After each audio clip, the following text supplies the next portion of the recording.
Nous disons toujours, cette personne a une croissance de vie plus bonne. Ce frère, sa vie a comment croître. Cette sœur, sa vie a comment croître. Alors, qu'est-ce que la croissance de vie exactement? Nous sommes un peu dans le flou, nous ne comprenons pas complètement. Voyons ce que l'Esprit Saint du Précleste disait à l'époque. Comment il disait?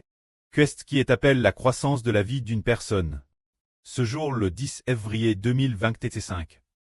L'Esprit du Précleste parlait ainsi au frère Hébert. L'Esprit du Précleste disait. L'Esprit d'Hébert a été ouvert. L'Esprit d'Hébert a été ouvert.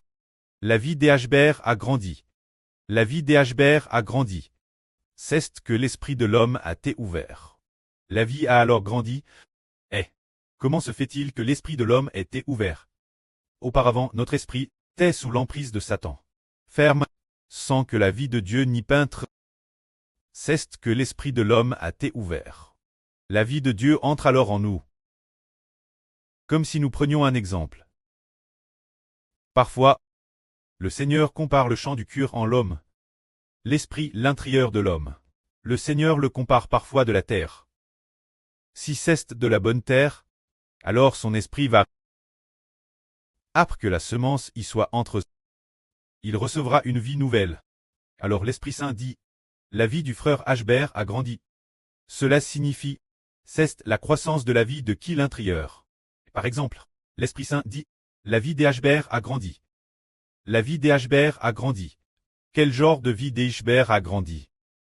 C'est la vie de Dieu en Hébert. Et la vie du Seigneur Christ, qui a grandi en le frère Hébert. C'est cela qu'on appelle la croissance de vie. Prenons un exemple. Par exemple, nous prenons une semence. Une graine de figuier. Plante dans la terre. 2 mois plus tard, cette graine de figuier pousse, germe, et atteint alors 30 cm de haut. Nous disons, waouh! La vie de cet arbre a grandi. La vie de cet arbre a grandi. En quel arbre grandit-il? Il devient un figuier. Car la semence est un figuier. Nous disons, par exemple, prenons un exemple. La vie de la sœur Jaoruan a grandi. La vie de la sœur Jaoruan a grandi. La vie de la sœur Jaoruan a grandi. Si nous disons cela, si l'Esprit Saint le dit aussi, cela signifie, de la sœur Jaoruan. Quelle vie a grandi? C'est celle de la nouvelle création. Nœud de l'Esprit Saint de Dieu. Manifestant Dieu et le Seigneur Christ. C'est ce genre de vie qui a grandi. C'est manifester Dieu. Manifester le Seigneur Jésus-Christ. C'est ce genre de vie qui a grandi, n'est-ce pas? Est-ce dire que ce genre de vie d'avant? Pas du tout. C'est la vie nouvelle qui a grandi. Ici. Pourquoi a-t-elle grandi? Il est dit ici. L'esprit d'Hébert a été ouvert. L'esprit d'Hébert a été ouvert. La vie d'Hébert a grandi. L'ouverture de l'esprit d'Hébert. C'est comme si Hébert était une bonne terre. La graine est plante dans une bonne terre. La bonne terre accepte la graine. Laissant cette graine entrer dans le sol, dans la terre, fournissant TRS volontiers. Ce sol, fournissant TRS volontiers nutriments et eau. Cette graine, le sol est très dispo fournir nutriments et eau cette graine. Alors cette graine grandit de plus en plus, grandit encore et encore, pour finalement devenir un arbre immense et imposant. Cela prouve alors que, waouh, cette terre est une bonne terre.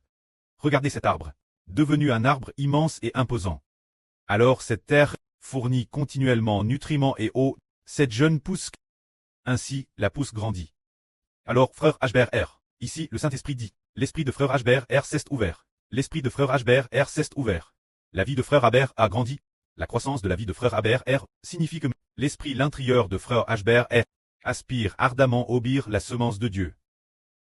Se dire aspirer ardemment obéir la semence de Dieu. Se dire obéir au Saint-Esprit. Ainsi, la vie du Saint-Esprit grandit peu peu, grandit peu peu. Ainsi, la nouvelle vie de frère Hébert a grandi. Mais si frère Hébert ne veut pas obéir la volonté du Saint-Esprit, s'il ne veut pas du tout obéir, alors c'est comme si la terre l'intérieur de frère Hébert, la terre de son cœur, était une terre aride, incapable de fournir le moindre nutriment, ni de fournir de l'eau. Ainsi, cette graine pourrait être morte. De la même manière, nous sommes terre dispos, notre esprit tant ouvert, aimant beaucoup le Précleste, dispos offrir notre vie auprès de, dispo obéir son esprit. Alors notre vie grandit. Que la gloire soit auprès et au Seigneur.